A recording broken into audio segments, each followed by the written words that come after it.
Magandang umaga po mga kapatid. Kumusta po kayo? Katulad ng dati, tayo ay muling mananambahan at umaasa na ako na kapiling nyo ang inyong mga mahal sa buhay at upang tayo ay sumasamang magpuri, umawit at magpasalamat sa Diyos sa araw na ito na ibinigay niya sa atin. Katulad po ng dati, ating susundin yung nakagawian nating format ng ating pagsamba. Kaya ihanda po natin ang ating sarili at tayo ay magsisimula na sa ating pagsamba. Tayo po lahat ay manalangin. Diyos amang makapangyarihan sa lahat, muli ay lumalapit kami sa iyo sa diwa ng kababaang loob. Dala ang aming papuri, ang pagsamba sa iyong dakilang pangalan.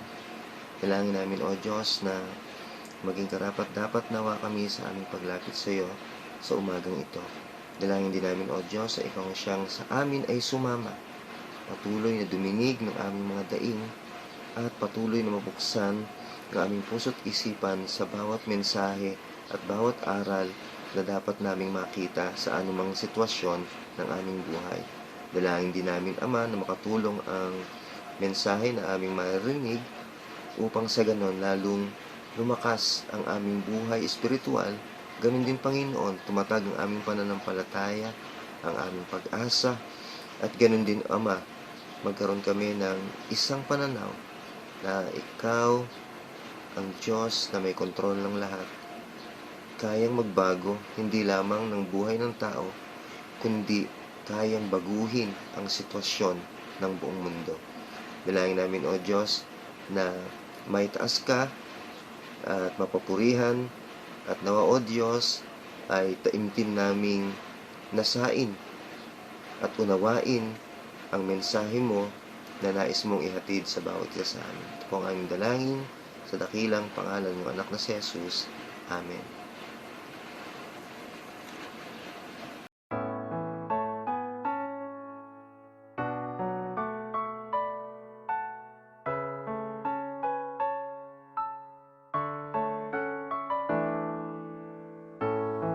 Every day they pass me by,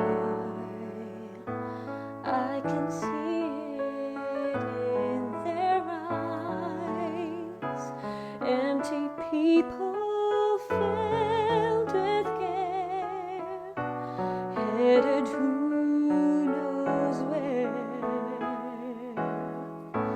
On they go through private way, leaving fear to fear. Laughter hides their silent cries, only Jesus hears.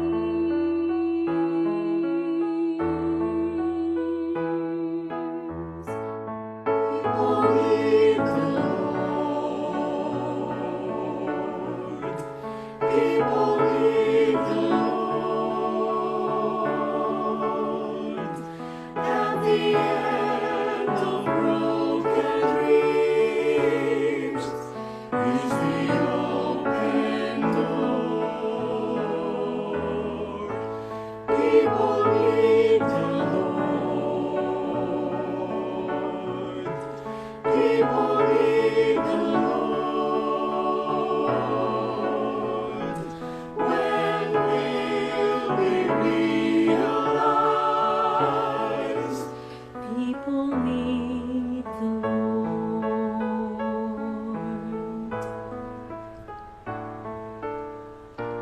We are called to take His light to a world where wrong seems right. What could be too great a cost for sharing life with one who's lost?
Bago po tayo mag-umpisa, tayo ay manalangin. Samahan po kami, O Diyos, sa aming pagsambang ito, naway maging kalugod-lugod sa iyo ang aming pagsasama-sama sa pamamagitan ng ganitong format upang sumamba, mawit, magpuri at magpasalamat. Inisin mo ang aming puso, ang aming isip, upang aming maunawaan ng lubos at maisakatuparan namin ang mensahe na iyong nais iparating sa amin ngayong umaga. Yung pong basbasa ng inyong lingkod, gamitin mo lamang siya para maging daluyan ng iyong salita, ngunit naway ikaw ang marinig na nangungusap sa bawat isa sa amin sa oras na ito at maramdaman namin ang iyong presensya. Sa pangalan ni Jesus. Amen.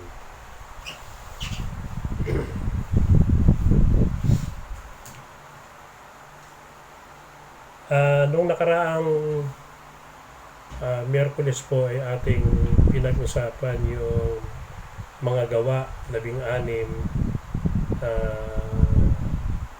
talatang 16 hanggang 33. At dito ating nasumpungan yung istorya ni Paul o ni Pablo at saka ni Silas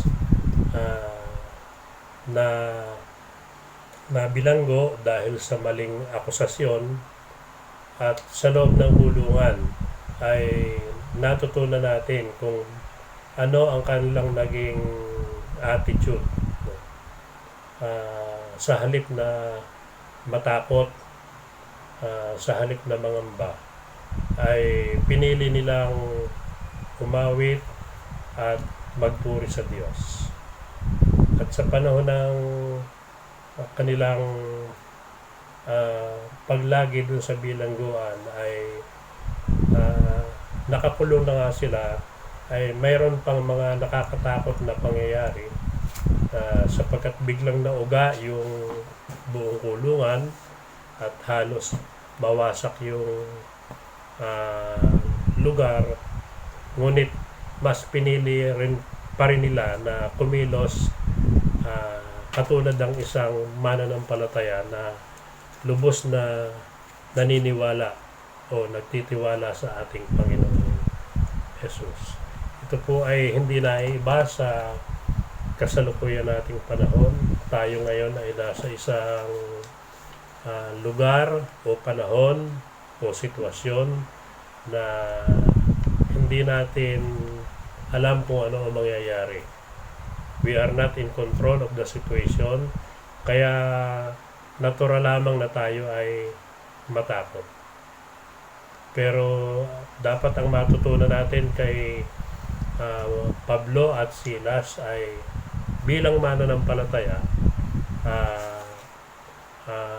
walang puwang ang takot kapag inilagak mo at ipinagkatiwala ang iyong sarili sa Panginoong Jesus.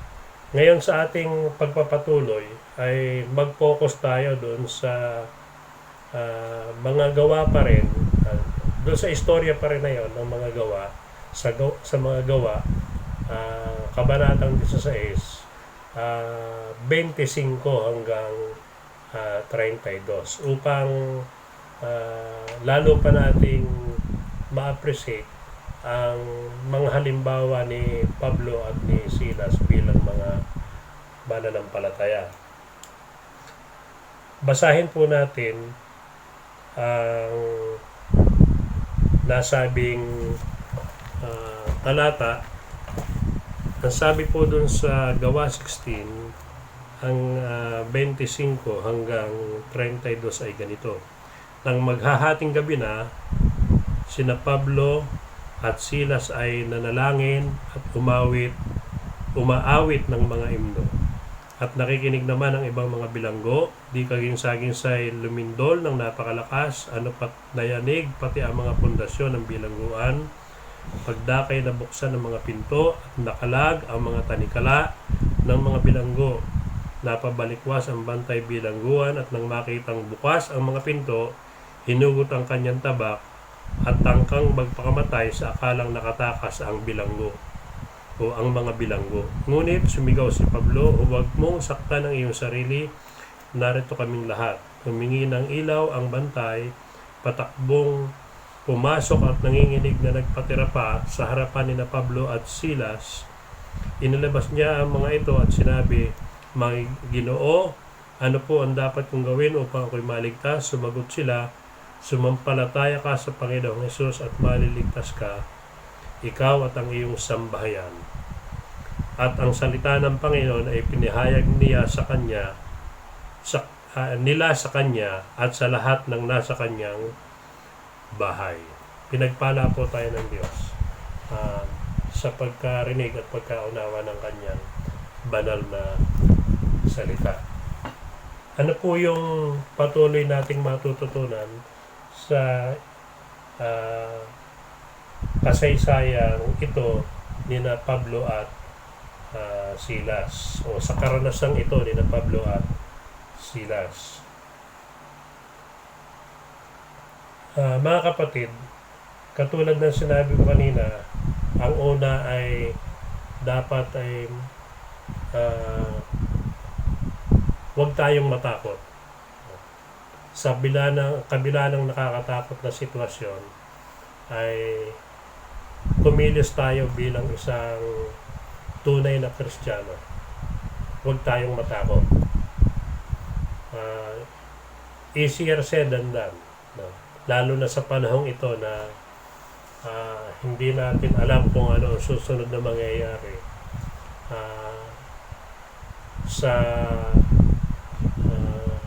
dahil sa lockdown at sa quarantine na mayroon tayo ngayon. Pero katulad ng binasa ko noong nakaraang Miyerkules, ay sinabi sa John 16:33 ang mga ganito. Ang mga bagay na ito ay sinasalita ko sa inyo upang kayo magkaroon sa akin ng kapayapaan. Sa sanlibutan ay mayroon kayong kapighatian, ngunit laksan nyo ang inyong loob. Aking dinaig ang sanlibutan. So maaaring ang mga salitang ito ay makatulong sa atin Dahil kung tayo ay nagtitiwala sa ating Panginoong Yesus at alam natin ang nangyari sa Kanya, siya mismo ang nagpahayag sa atin na hindi naman siya libre sa anumang kapighatian kahit siya anak ng Diyos. No? Alam natin ang kanyang kasaysayan bago ang krus ng Kalbaryo. Pero siya mismo ang nag-declare ng ganito, aking dinaig ang sanlibutan. So, bilang mga tagasunod ni Jesus, we will also prevail. Mapapagtagumpayin din natin ang sanlibutan dahil kasama natin si Kristo. At ito ay nangangahulugan ng lubusang pananampalataya, yung absolute na pagpapasakop sa Diyos at pagtitiwala sa kanyang pangako sa atin. Ano naman po ang pwede nating idagdag doon sa mga natutunan natin sa nakaraan nating paksa? Pagka po tayo ay humaharap sa krisis, katulad ng nabanggit ko noon, ay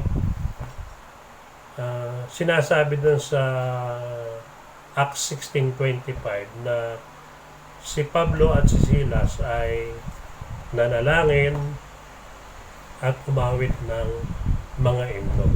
Sa makatuwid sila ay sumamba. Kanilang pinaglabanan ang takot, hindi para imaginein kung ano yung mga nakakatakot, kundi para i-focus ang kanilang sarili sa Diyos sa pamamagitan ng pag-awit at pananalangin. Tayo ring mga mananampalataya, gayahin natin ang kanilang halimbawa. Hindi ako naniniwala na hindi natatakot sina Pablo at Silas dahil sila'y tao rin. Natakot sila, pero ang kaibahan, yung takot nila ay naibsan sapagkat ipinokos nila, itinuon nila ang kanilang pansin sa Panginoong Diyos sa pamamagitan ng pananalangin at pag-awit ng mga himno. Hindi po ba kaya tayo nanonood ng telebisyon, nakikinig ng radyo, no? Ay sapagkat para tayo ay malibang o kaya ay makalimutan natin pansumandali kahit na mabigat ang ating problema. So, lalo pa kaya pagka iuukol natin ang ating pansin sa Diyos, ay kung sa mga programa sa radyo, telebisyon tayo nalilibang at pansumandaling nawawala ang alalahanin, sa salita ng Diyos, sa kanyang presensya, sa pananalangin sa kanya, sa pag-awit sa kanya ng mga papuri, higit tayong makalalaya sa pagkatakot. Kung kaya mahalaga na lagi tayong may ganitong gawain pagsamba o kaya family devotion, sapagkat ito ay malaking tulong sa atin upang ang ating pagkatakot ay mawala. So instead of worrying, they chose to worship.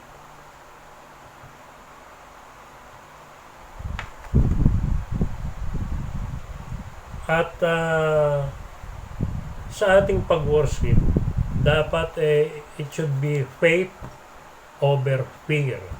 No? Nagwo-worship tayo na may kasamang pananampalataya nang sa ganon lubusang mapawi ang ating takot. Sabi ko noon, karamihan dun sa ating kinatatakutan sa COVID-19 ay walang basihan. mangyari, marami tayong naririnig na hindi naman kumpirmadong mga balita o kaya ay sabi-sabi. Mahilig tayong pumatol sa mga walang basihan na mga balita at natural, lalo tayong matatakot. Pero ang banal na kasulatan sinasabi na walang batayan ang ating pagkatakot kung tayo ay nagtitiwala sa ating Panginoong Jesus. There is no reason to fear. Ang sabi ng banal na kasulatan, do not fear and do not be afraid. Actually, yun ay mga utos ng Panginoong Diyos na dapat sundin ng mga mananampalataya. Dahil alam natin na siya ay naging tapat at mabuti sa atin at yon ay magpapatuloy. Kaya niyang kontrolin ang anumang mangyayari sa ating buhay. So, doon sa pagkakataon na nasa kulungan sina Pablo, sabi ko, helpless sila sapagkat una, estranghero sila doon sa lugar. So, wala silang kilala. Wala silang malalapitan o mahihinga ng tulong para sila ay mapalaya. Ang tangi nilang inaasahan ay ang Diyos. At sandali nang sila ay nasa loob ng kulungan ay biglang lumindol ng malakas na ang sabi ng Biblia ay halos magiba ang mga pundasyon. Hindi ba napakahirap naman nasa lugar ka na hindi ka makakaalis dahil ikaw ay nakakulong, pagkatapos biglang lilindol, di ba mas lalong nakakatakot yun? Ang ating panahon ay parang ganon. Para bang naroon tayo sa extreme na pagkatakot. Dahil wala tayong control sa mga sitwasyon. At ito ang katotohanan na mayroon sa ating buhay, kahit sa mga mananampalataya. May mga pagkakataon na may mga extreme na krisis na pwede tayong maranasan. Kaya yung salmista, sabi doon sa Psalm o yung awit 46:1, God is our refuge and strength. Siya ang ating kublihan at siya ang ating lakas. A very present help in trouble. Laging nandoon kapag kailangan natin siya. Kung ganon, hindi tayo matatakot, kahit na magunaw ang mundo. Sabi yun doon sa mga awit 46:1-2. So, even in extreme cases, bilang mga mananampalataya, dapat ay ilagak natin ang ating tiwala sa Diyos at huwag tayong matakot dahil siya ay tapat noon, mabuti noon, at magpahanggang ngayon hanggang sa wakas. Kaya mga kapatid, ang mga salitang ito na matatagpuan natin sa Biblia ay tunay na nagbibigay sa atin o magbibigay sa atin ng lakas ng loob kung ito ay ating isa sa puso. So, ano ba po ang mga pwede nating gawin sa panahon ng krisis na katulad nito?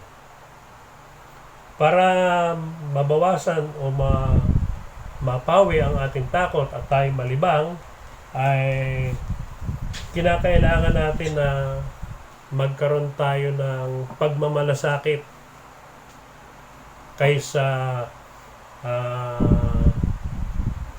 kaginhawahan sa sarili. Compassion over convenience. No? Habang lumilindol sa kulungan, nataranta ang gwardiya. No? Pero sina Pablo at Silas ay nanatili doon. So maaring yung ibang bilanggo ay nagpanik din. No?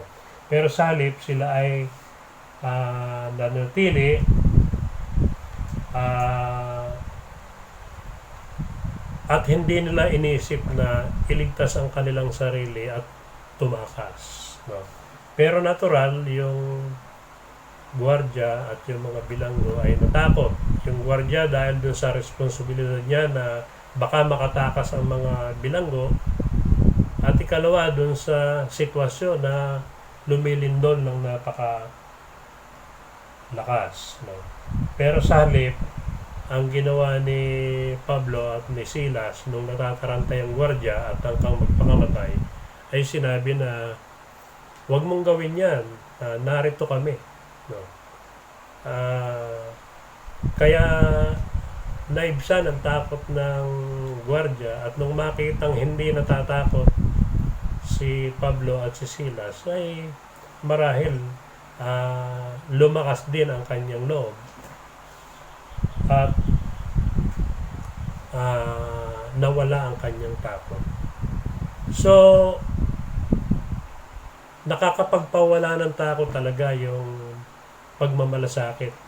Kung ako'y nag-aalala dahil sa meron akong mga iniisip o may mga kinakailangan sa buhay, pagkatapos may nagpakita ng pagmamalasakit, hindi po ba mababawasan ang aking pag-alala? At sa puntong yon na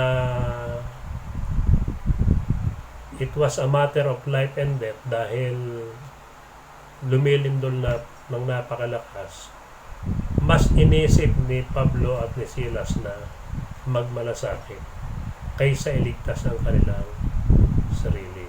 At ang panahon natin ngayon ay isang panahon na pwede nating sabihing napakabigat at dapat tayong matakot. Pero kung ipopokus natin ang ating sarili, hindi sa pagkatakot, kundi dun sa kung paano tayo makakatulong dun sa iba, sa pamamaraan na kaya natin, makakaalis ito ng sarili nating takot at ng takot ng mga taong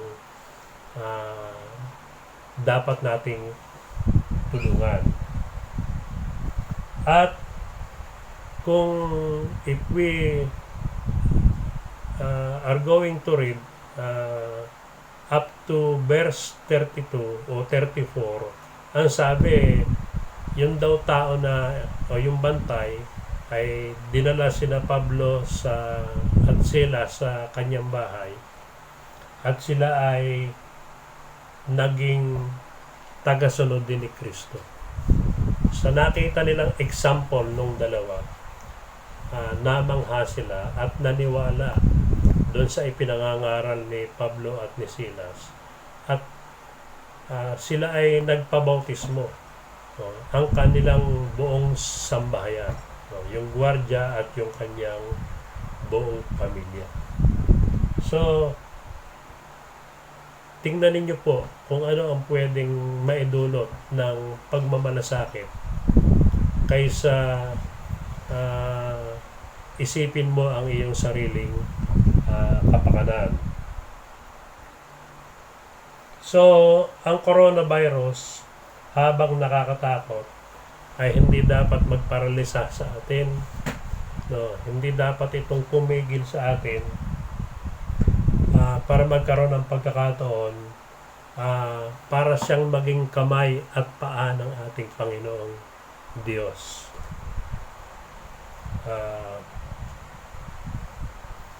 At bagamat nakakalungkot na ang krisis na ito ay pakita rin na mga hindi magandang bahagi ng kultura ng maraming Pilipino, katulad nung pagsisinungaling sa tungkol sa kanilang tunay na kalagayan sa buhay para makakuha ng SAP, no? At saka makakuha ng mga iba pang ayuda, no? Yung mga pagpapalusot, no? Para makagala kung ano-ano ang sinasabing dahilan, keso bibili ng gamot, etc. At marami pang iba, no? Bagamat on the other hand, nagpapakita rin to ng good side ng Pilipino dahil marami pa rin ang matulungin. Pero talagang marami pa rin yung ang nasa isip survival, no?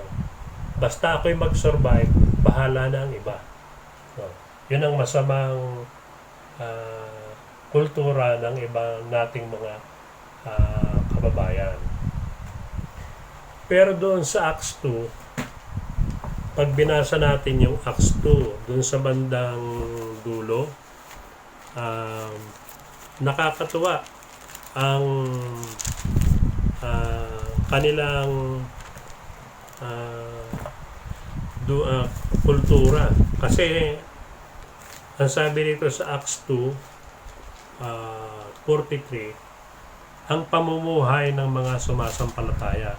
Dahil sa maraming himalang nagawa sa pamamagitan ng mga apostol, naghari sa kanila ang magkahalong pitagan at takot, at nagsama-sama ang lahat ng sumasampalataya para sa lahat ang kanilang ari-arian. Pinagbilin nila ito at ang pinagbilhan ay ipinamahagi lahat ayon sa pangangailangan ng bawat isa. So, may matututunan tayo sa mga talatang ito na bilang mananampalataya, dapat ang attitude natin ay one for all for one. No?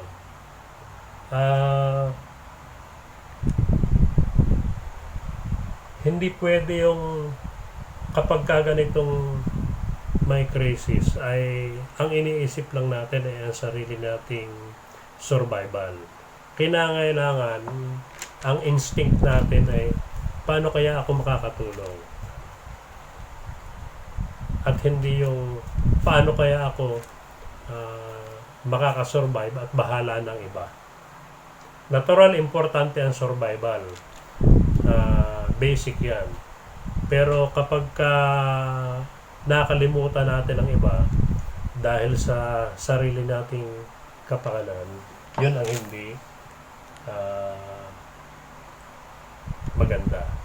At sa panahong ito, habang bagsak ang ating ekonomiya, marami ang walang trabaho, natural, marami ang walang kakayanang mag-contribute sa pamamagitan ng pera. Pero marami pa tayong kanya-kanyang angking talento at kakayanan na kung gugustuhin natin, pwede nating i-contribute para makatulong sa kasalukuyan nating kalagayan. At natutuwa ako na doon sa isang lugar sa Benguet, nabasa ko sa internet na hindi sila tumanggap ng mga ayuda ng pamahalaan sapagkat ang buong komunidad ay sa halip na tumanggap ng ayuda ay pinili nilang ipamigay na lang sa iba yung kanilang ayuda. Yung buong komunidad. Ibig sabihin, ang kultura doon ay talagang one for all for one. Walang magugutom sapagkat sila ay nagtutulungan. At marahil, handa sila sa ganong sitwasyon dahil nasanay sila sa ganong kultura. Hindi po ba napakaganda? Pagkatapos, makikita rin natin ang mga sa mga balita na halimbawa yung mga artista o yung mga singers ay nagkakaroon ng online concerts para makaipon ng pondo para pantulong, no. Yung iba naman katulad ng mga komedyante, nagbablog, gumagawa ng mga katatawanan para maibsan ang lungkot ng mga mamamayan, makatulong. At namangha ako dun sa isang mananahe. So, merong isang mananahe, may edad na siya, lola na siya. Pero nung dumating ang lockdown, di natural, nawalan siya ng tahi. Kaya ang ginawa niya ng mga face mask yung kanyang sambahayan. No? At kalaunan, dahil siguro sa katagalan niya ng nananahe, marami siyang natirang retaso, ay kanyang i-convert yun into face mask para makatulong sa komunidad. Hindi ko alam kung ibinebenta niya yon o ipinamimigay.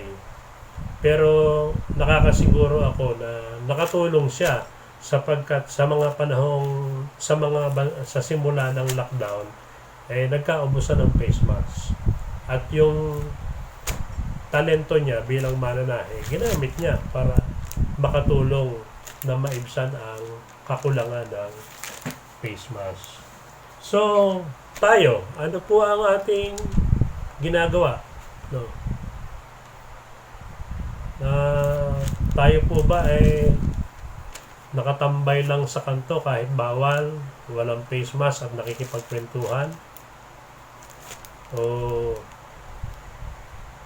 nakatambay sa kanto dahil naghihintay na may dumating na ayuda, o kaya ay nakapila sa barangay o sa munisipyo dahil nag-aabang ng tulong?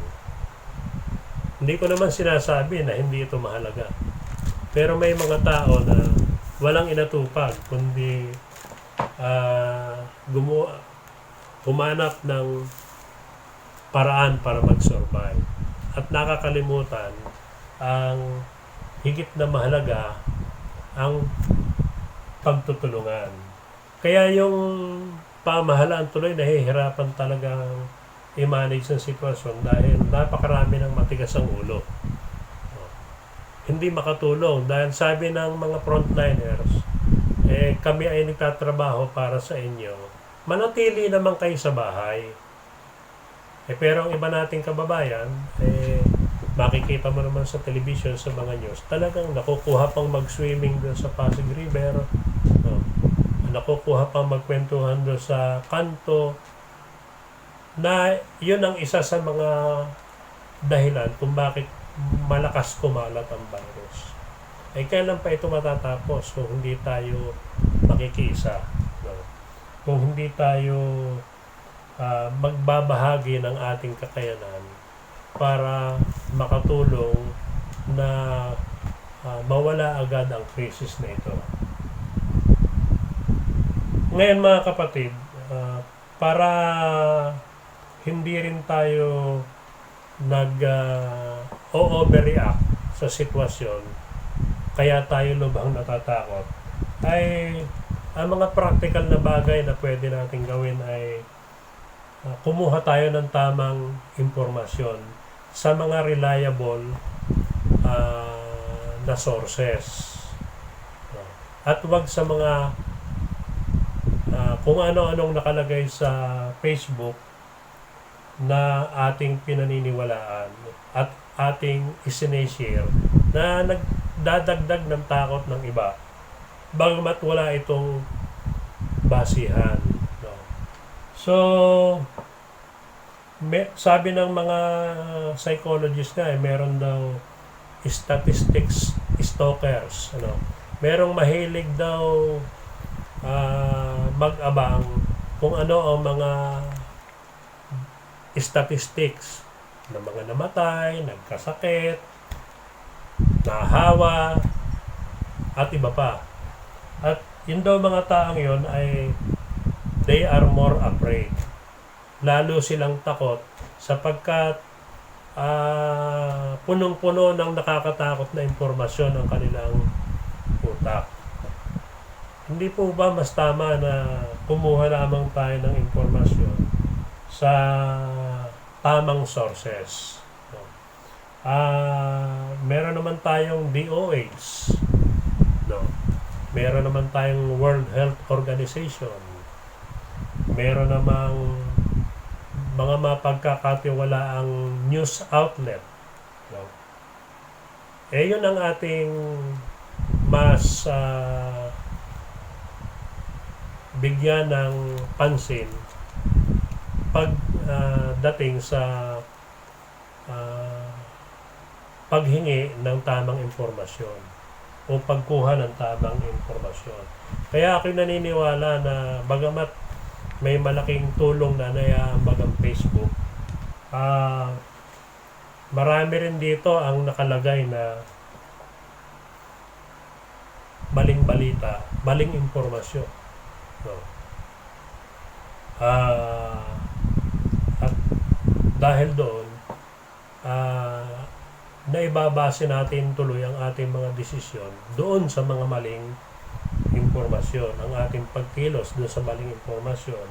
Kaya may mga panic buying sapagkat nakarinig ng mga maling impormasyon. So,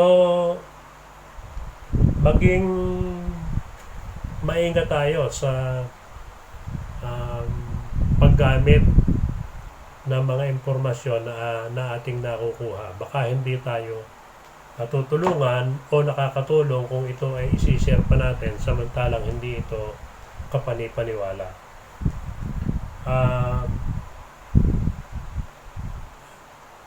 Maaari din tayong laging para maibsan ang ating pagkatakot ay mas piliin natin na maglaan ng mas maraming panahon sa pananalangin. No? Ang pandemic na ito ay isang pagkakataon para yung usual excuses natin ay mawala. No? Diba kung minsan yung araw ng linggo wala tayo sa simbahan sapagkat merong importanteng kailangan gawin. Ngayon siguro naman ay hindi na valido yun at kapani-paniwala. No? Dapat we have more time to pray. No? Ang sabi nga ng Biblia ay pray without ceasing. So, kaya doon sa verse 25 ng Acts 16 ay sinabi na nanalangin at umawit si Pablo at si Silas. At marahil sa panahong yon nabalitaan ng mga iba pang disipulo ang nangyari sa kanila.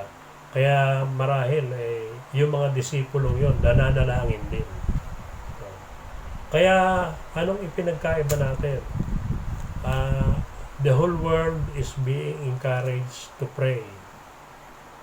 Tayo ba, ginagawa natin ang share natin o nasasayang ang ating panahon sa mga bagay na walang kabuluhan kasama yung masyadong pag-aalala?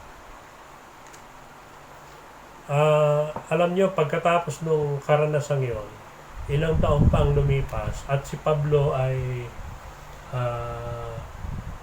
nakulong na naman. No? Dahil nga sa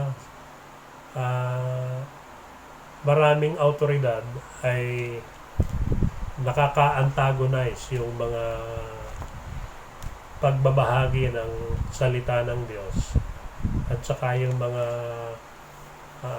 sinasabi at inire-reveal ni Pablo. Kaya napaka-vulnerable niya sa galit ng mga autoridad. Kaya hindi ka magtataka na si Pablo ay suki ng mga kulungan. At doon sa aklat ng mga taga-Pilipos, sinulat niya yung sa Pilipos 4:6-7, huwag kayong mga balisa sa anumang bagay, kundi sa lahat ng mga bagay sa pamamagitan ng panalangin at daing na may pagpapasalamat at ipakilala ninyo ang inyong kahilingan sa Diyos.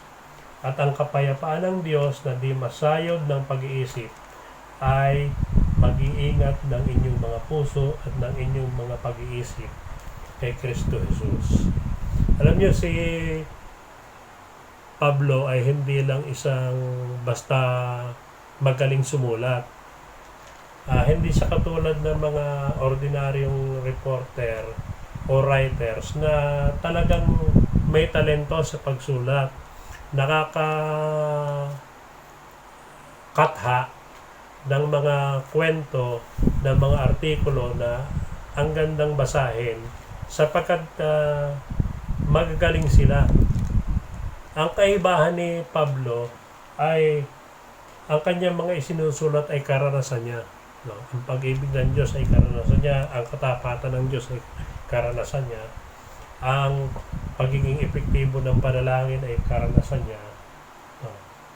At ang pagtugon ng Diyos sa panalangin ay karanasan niya. Kaya hindi madaling pasubalian yung mga isinulat ni Pablo. Kaya naman, kinakailangan talagang tayong manalangin. Palagi at hindi lamang tuwing may crisis. Pero sa panahon ito ng crisis, mas dagdagan natin ang ating panalangin. Dahil ang panalangin ay isang napakabisang armas na available sa atin ngayon sa lahat ng oras bilang panlaban sa takot na ating nararamdaman na natural lamang na dumarating sa panahon ng krisis.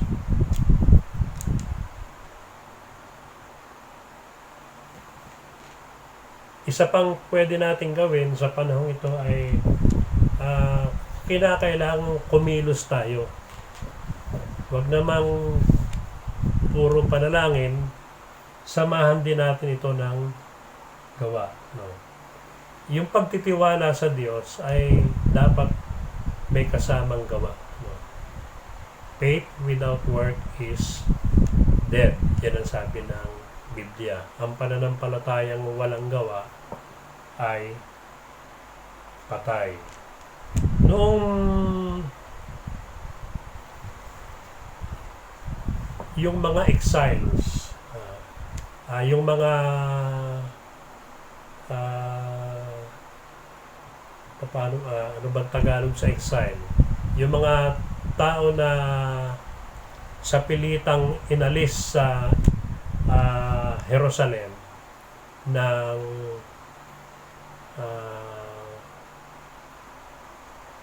hari ng ibang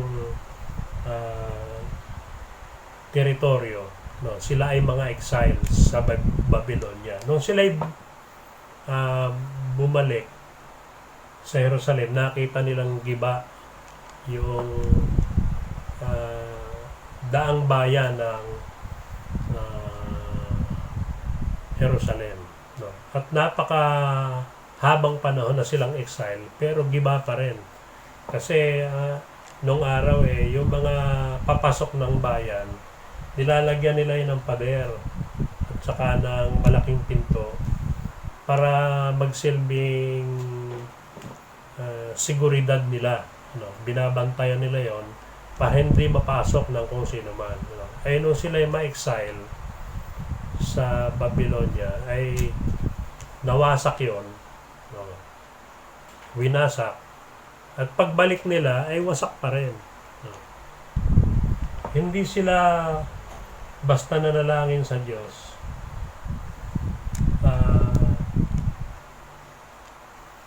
Para maayos yon o para sila ay maprotektahan. No? Salit, nanalangin sila sa Diyos bilang tanda ng kanilang pagtitiwala at kumilos sila sa pamamagitan ng pag-rebuild, paggawa muli noong bakod at saka pintuan at paglalagay ng mga gwardiya. No?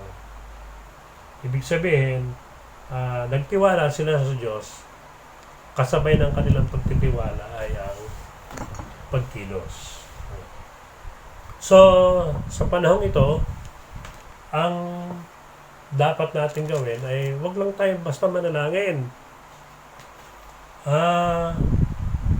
Pwede tayong gumawa ng mga pagkilos na makakatulong para mapuksa ang sakit na kumakalat. Sinusunod ba natin yung proper hygiene o yung washing of hands, no? Washing of our hands. Baka naman yun lang maliit na bagay nun kinatatamaran pa natin, and yet gusto nating mawala ang virus na ito. No? Tayo ba ay nagpe-face mask pagka lumalabas ng bahay? No? Ano man ang panalangin natin, pero hindi tayo kumikilos ng tama para makatulong sa pagkawala ng virus na ito, hindi makakatulong yun. More so kung tayo mga pasaway dahil marami tayong binabiolate na patakaran. Kinakailangan habang tayo nagtitiwala sa Diyos, ginagawa natin ang ating share para tayo ay makatulong. At kailangang maging mensahero tayo ng pag-asa. No? Alam nyo, pagka nga tayo ay nagbasa ng mga impormasyon na walang basihan, pagkatapos ikinalat natin, hindi lang tayo matatakot, pati yung iba matatakot. Hindi tayo nagiging mensahero ng pag-asa. No? Sa ating talata ay makikita na si Pablo at si Silas ay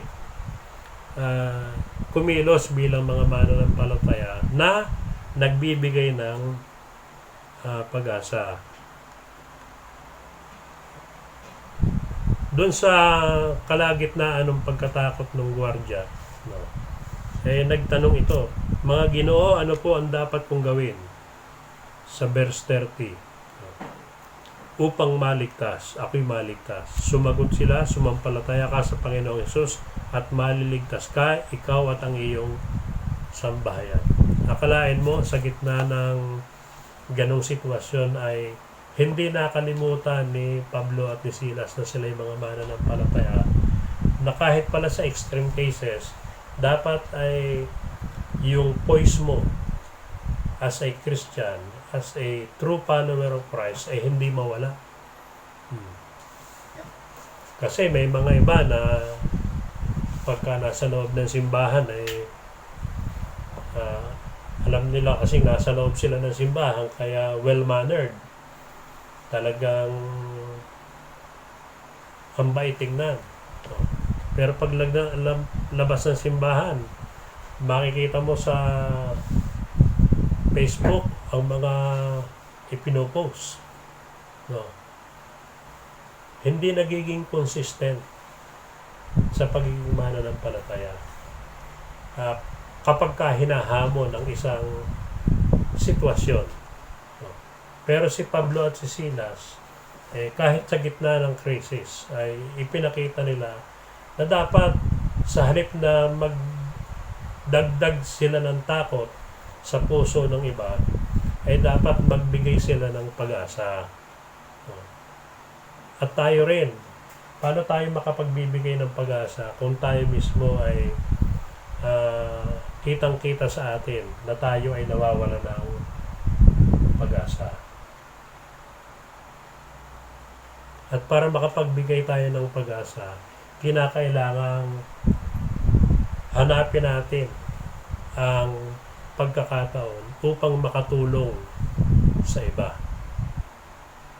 Kung minsan nga, simpleng shoulder to cry on lang ang kailangan eh. O simpleng pakikinig lamang sa problema ng iba. At hindi panggagatong para lalong magalit o mawala ng pag-asa ang iba. Bilang mga Kristiyano, kailangan tayo mga mensahero ng pag-asa. Kasi tayo ay mga heralds, yung mga tagapagbalita ng mabuting balita. Tayo mga ambassadors.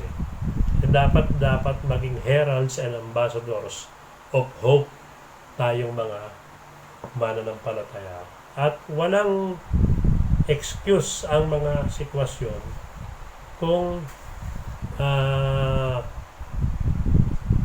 para mawala yung ating poise bilang isang mananampalataya. So, pagka tayo nagbibigay ng pag-asa, nagbibigay din tayo ng inspirasyon. Nagbibigay din tayo ng inspirasyon. Alam nyo, si Jesus pinili niyang maging tagapagbigay ng inspirasyon sa mundong ito na punong-puno ng hilahil at kasalanan.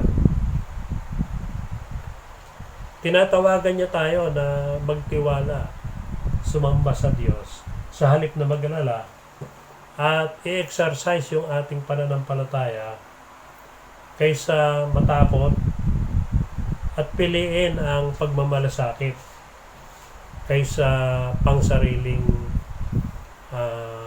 convenience. Mga kapatid, tandaan po natin,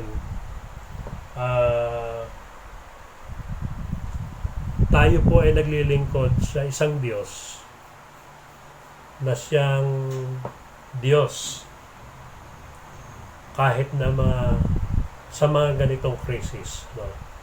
He is the Christ of the crisis.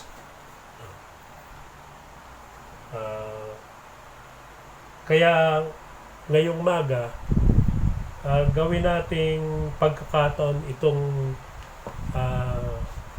pandemic situation na ito para hindi masayang, sa halip maging kapakipakinabang, gamitin natin ito para sa kapurihan ng ating Panginoong Diyos. Kapag lumipas na ang pandemic at na hindi natin ginawa yung dapat na gawin natin bilang isang tunay na mananampalataya, edi nawalan tayo ng pagkakataon upang patunayan kung gaano kabuti ang Diyos. So, let us all give glory to God during this crisis. Easier said than done, but if we have faith in God, ang lahat ng ito ay ating mapagtatagumpayan. Amen.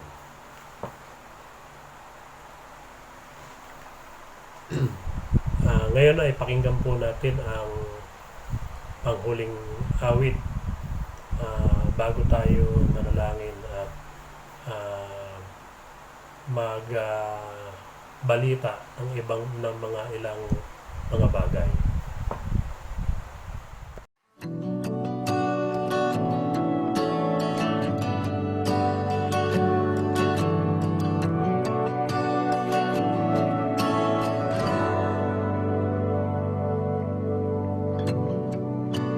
Savior, I come, quiet my soul. Remember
po ay manalangin.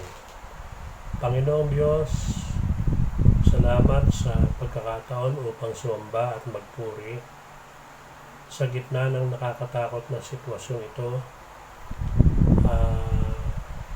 Hayaan mong mas piliin namin na magtiwala sa iyo at mawala ang aming takot sa pamamagitan ng pagmamalasakit namin, paglilingkod, pagbibigay ng pag-asa at inspirasyon sa iba. Bagamat mahirap ito, lalo na sa panahong ito na mabigat ang aming pinagdaraanan, alam po namin na sa tulong mo, magagawa pa rin namin ang aming tungkulin bilang mga tunay na mananampalataya. Kagaya ni Pablo at ni Silas, maaari naming piliin ang mas tamang gawin upang maipakita namin na kami tunay na mananampalataya at magsilbing kalakasan at tanggulan ng ibang mga tao. Alam po namin, O Diyos, na sa iyong takdang panahon, mawawala ang pandemic na ito. Babalik sa normal ang sitwasyon. At sana habang may pagkakataon kami ngayon, gawin namin ang aming tungkulin upang maging karapat-dapat sa iyo. Huwag namin palampasin ang pagkakataon ito upang makita ng lahat na bilang mga mananampalataya, katulad ni Pablo at ni Silas, ay karapat-dapat kami na magtiwala at ilagay ang kalutasan ng sitwasyon ito sa iyong mga kamay. Salamat po sa araw-araw na probisyon, sa kalakasan, sa pagprotekta sa amin upang hindi kami mahawahan ng sakit na ito. Tulungan mo kami ng patuloy, O Diyos, at sana gawin namin ang aming tungkulin bilang mga mamamayan, lalo't higit bilang mananampalataya. Maging mabuting halimbawa kami sa talima sa mga patakarang umiiral, at maging tagapagdala kami ng lakas ng loob at pag-asa sa marami na sa ngayon ay lubhang natatakot. Ipakita mo po sa amin ang iyong walang hanggang pag-ibig at kahabagan at biyaya. At kahit sana sa pamamagitan ng kahit po sa panahon na ito ng pandemic ay gayahin namin ang iyong halimbawa. Tulungan mo ang mga frontliner sa lahat ng lugar, hindi lamang ang health workers, kundi yung mga nagbibigay ng basic services sa aming mga pamayanan, lalo na ang barangay at ang LGU. At tulungan mo ang aming mga pinuno, ang lahat ng aming mga pinuno down to the barangay level, na umisip at kumilos ng marangal at karapat-dapat, lalo na sa panahon ito na ang katapatan, ang commitment ay lubhang napakahalaga. Patnubayan po ang mga may sakit, inyo po silang tulungang makarecover, nawa po ay mawala na ang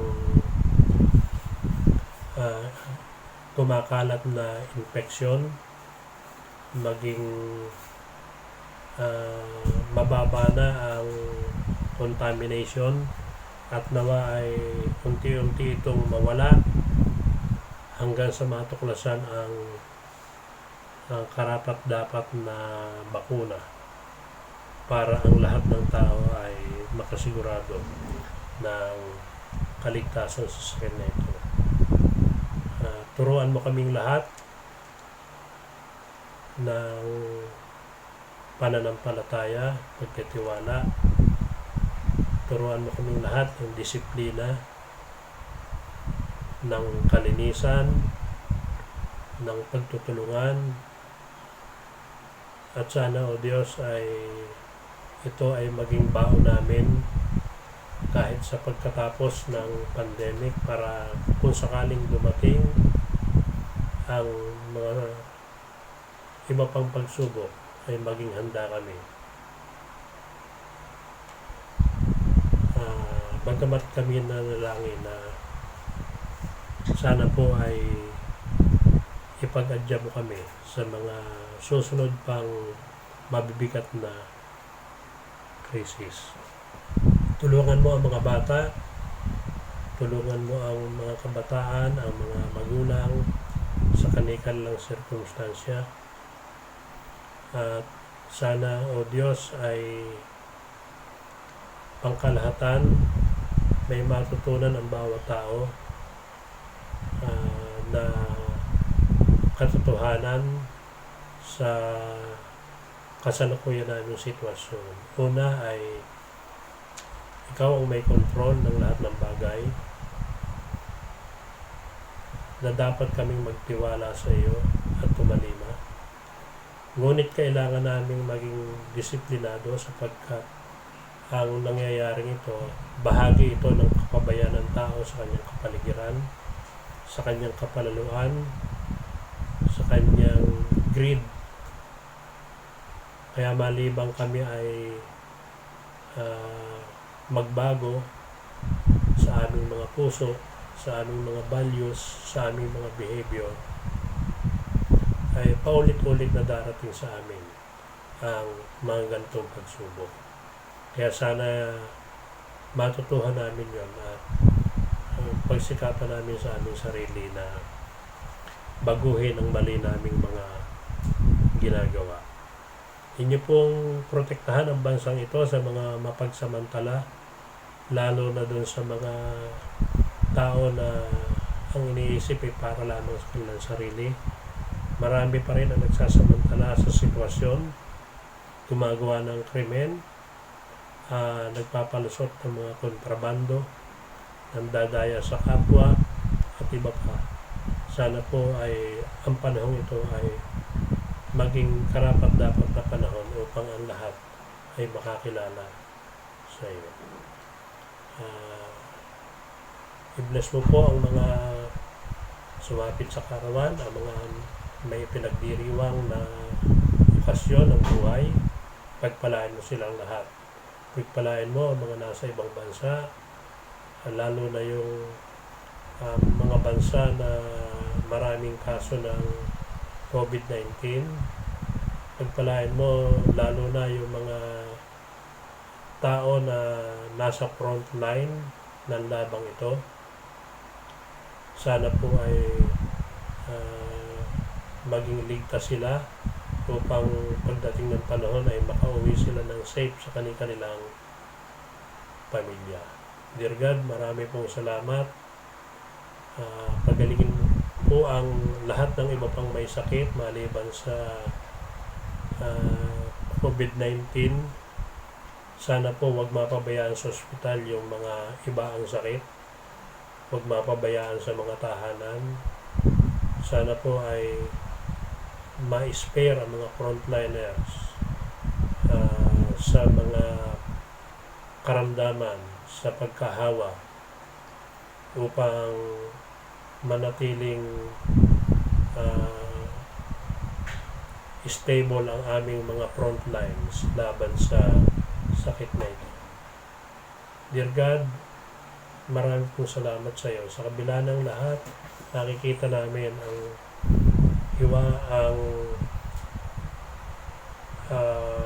milagro ng pagdaloy ng biyaya sa amin, na araw-araw ay dumadating ang biyaya, ang tulong, at sana po ay ma-realize namin na ang mga nagbibigay nito ay instrumento lamang at ikaw ang tunay na nagbibigay ng tulong na ito sa amin.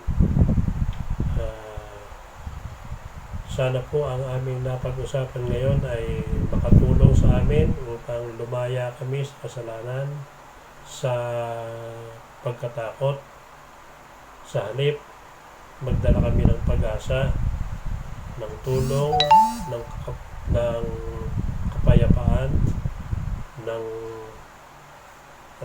mabuting balita sa maraming tao. Maraming po salamat sa iyo.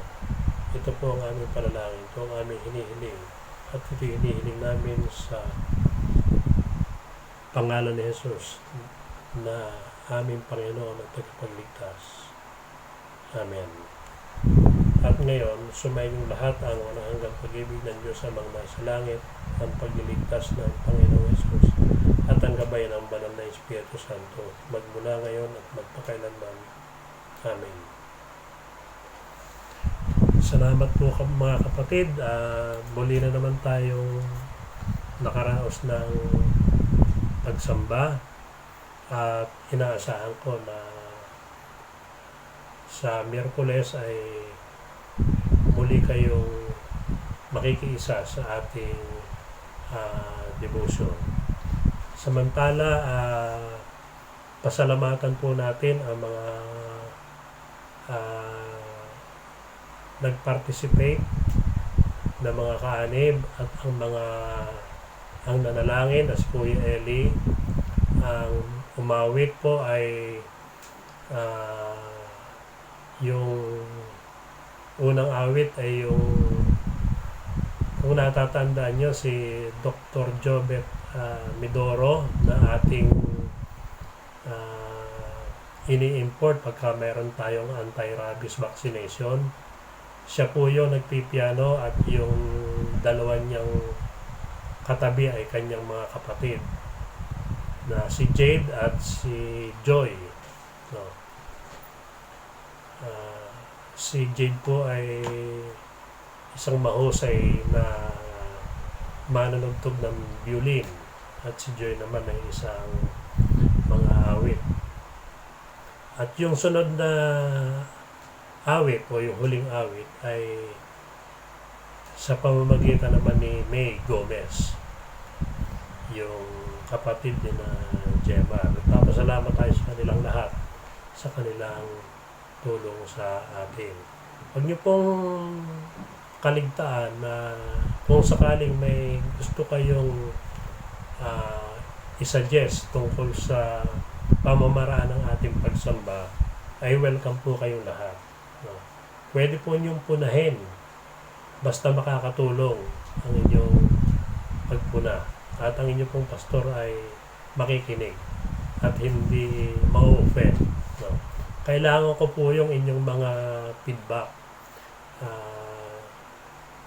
at kailangan ko rin ang tulong ninyo kapag ako'y nag-request ng video ng panalangin o video ng mga awit. Sana po ay tumugon kayo sapagkat makakatulong ito sa atin. Mag-ingat po tayo. Medyo mataas pa yung infection rate. Kung inyo pong naririnig yung sinasabi ng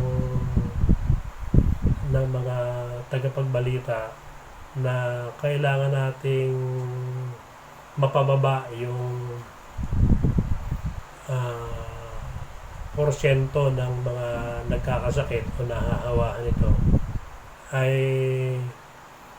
mahalaga po na gawin natin yung ating share para mangyari yon. No? Pag nagbabiolate tayo, kahit sa simpleng paraan lamang, akala natin ay walang epekto ito sa pangkalahatan, ay baka hindi po mabuti yon at hindi makatulong para mapababa natin ang level ng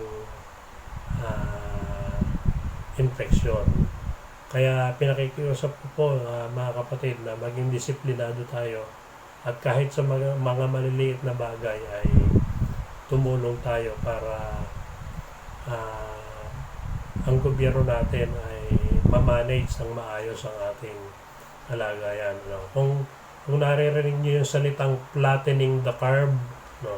Ang ibig po sabihin noon, ang halimbawa po, kahit anong sakit, no? Pagka merong epidemic, pandemic, yan po ay ang mangyayari dyan ay pataas, parang courting bell, pataas na gano'n. Tapos unti-unti darating ang panahon, bababa yan, bababa, tapos mapa-flat. Ibig sabihin, yung flattening the curve, yung na-flatten, no? Napababa na, no? Yun ang inihintay po natin bago ideklara ng Pangulo yung pag-alis ng lockdown. Pero hindi po mangyayari yan kapag tayo ay hindi natin gagawin ang ating kahit na pinakamaliliit na bahagi upang makatulong. Huwag po tayong mangapit bahay dahil mayroon pong asymptomatic.